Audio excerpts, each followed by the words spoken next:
नमस्कार मंडळी, विदर्भ स्पेशल पाककला आणि संस्कृती या चॅनलमध्ये आपलं सर्वांचं मनापासून खूप खूप स्वागत आहे। आंबा हे फळ असं आहे की याचं नाव जरी काढलं तरी तोंडाला पाणी येते। फळाचा राजा आंबा, तर जेवढा आंबा आरोग्यासाठी फायदेशीर आहे तेवढीच यामध्ये असलेली कोय ही आरोग्यासाठी खूप फायदेशीर आहे। जर तुम्ही आंबा खाऊन झाल्यावर कोय फेकून देत असाल तर तसं करू नका, कारण आंब्यामध्ये जेवढे पोषक घटक आढळतात तेवढेच आंब्याच्या कोयीमध्ये सुद्धा महत्त्वाचे घटक आहेत। आंब्याची कोय खाल्ल्याने कोलेस्ट्रॉल आणि हृदयाशी संबंधित जे आजार आहे त्याच्यावरती लढण्यासाठी या कोयीमुळे आपल्या शरीराला शक्ती मिळते। भरपूर कॅल्शियम, B12 यामुळे शरीराला कॅल्शियम मिळते। आपली हाडे, दात, हिरड्या हे मजबूत होतात। तसेच केस गळणे हे देखील कमी होतात, केसामधील कोंडा कमी होते। आंब्याच्या बियामध्ये म्हणजेच कोईमध्ये फिनॉल आणि फिलोनिक संयुगे आढळतात, त्यामुळे आपली पचनक्रिया मजबूत होते, सुदृढ होते। जर आंब्याच्या कोईची पावडर आपण कोमट पाण्यामध्ये जर घेतली तर शरीरातील साखरेचे प्रमाण देखील नियंत्रित राहते। विशेष म्हणजे यामध्ये जे आपण साहित्य घेतलेलं आहे, ओवा, काळं मीठ, तर याच्यामुळे आपली पाचनशक्ती सुधारते, पोट साफ होते, तोंडाची अरुची दूर होते। आणि विशेष म्हणजे हे खाल्ल्यानंतर तुम्ही पाणी पिया, बघा पाणी किती गोड लागते। व्हिडिओत दाखविल्याप्रमाणे सर्वप्रथम जे आपल्याकडे आंब्याच्या कोई असतील तर आंबे खाल्ल्यानंतर त्या कोई उन्हामध्ये सुकवून घ्या, किंवा कैरी जरी आपण बाजारातून आणली त्याची सुद्धा जी कोय निघते तर ती सांभाळून ठेवा, सुकवून ठेवा। भरपूर झाल्यानंतर त्या कोई जे आहेत म्हणजे आंब्याची बी जी आहे ते फोडून घ्या, त्याची साल काढा, छोटे छोटे तुकडे करा, 2 वेळा पाणी टाकून स्वच्छ धुवून घ्या। त्यानंतर कुकरमध्ये बेताचं पाणी टाका आणि अर्धा चमचा साधं मीठ टाका। 3 शिट्टी होईपर्यंत हे आपल्याला शिजवून घ्यायचं आहे। 3 शिट्टी होऊन 5 ते 7 मिनिट झालेले आहे।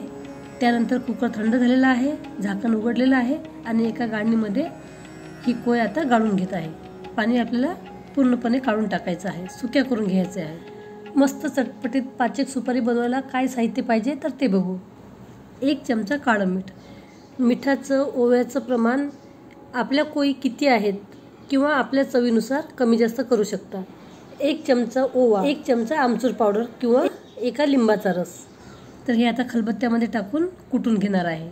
तर छोटं मिक्सरचं भांडं जर तुमच्याकडे असेल तर त्याच्यामध्येही तुम्ही हे बारीक करून घेऊ शकता। ओवा बारीक होण्यासाठी त्यात मीठ सुद्धा घेतलेलं आहे, कारण ओवा हा फक्त 1 चमचा आहे आणि हे मिश्रण जास्त होण्यासाठी मीठ आणि ओवा एकत्र केलेला आहे आणि आता तो छानपैकी कुटून घेत आहे। चाळणीमध्ये टाकलेल्या कोया मस्त सुकलेल्या आहेत, त्यातील पूर्ण पाणी निघून गेलेलं आहे। या कोईचे छोटे छोटे तुकडे करायचे आहेत। ज्याप्रमाणे आपली सुपारी असते, सुपारीचे तुकडे असतात, त्याचप्रमाणे या कोईचे छोटे छोटे तुकडे करायचे आहेत। जर तुम्ही हा व्हिडिओ बघितला आहे, तुम्हाला व्हिडिओ आवडला आहे तर याच्या पुढे जेही काही तुम्ही आंबे आणाल, कैऱ्या आणाल किंवा लोणचं बनवताना जे आपण कैऱ्या फोडून घेतो तर त्याच्यामध्ये कोय निघते, तर ती कोय फेकून न देता अशा प्रकारे तुम्ही सुपारी बनवू शकता आणि ती साठवून वर्षभर खाऊ शकता। तर याच्यामुळे आपल्याला भरपूर व्हिटॅमिन C मिळते।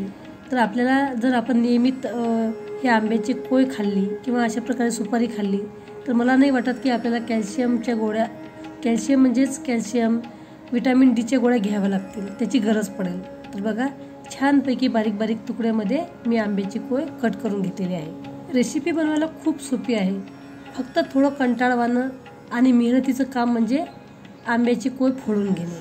तर आता ओवा आणि मिठाचं मिश्रण या सुपारीवरती मी टाकलेलं आहे, म्हणजेच आंब्याच्या कोईवरती टाकलेलं आहे।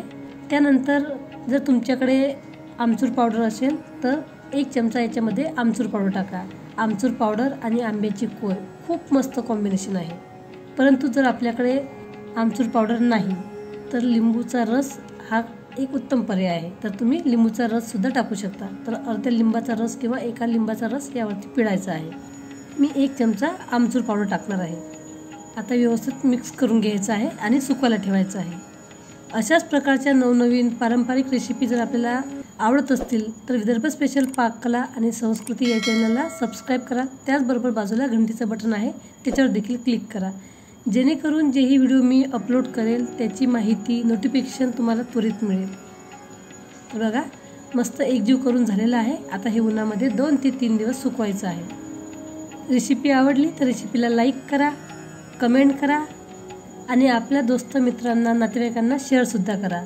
सर्वात महत्त्वाचं, हेल्दी खा, निरोगी राहा. धन्यवाद मंडळी.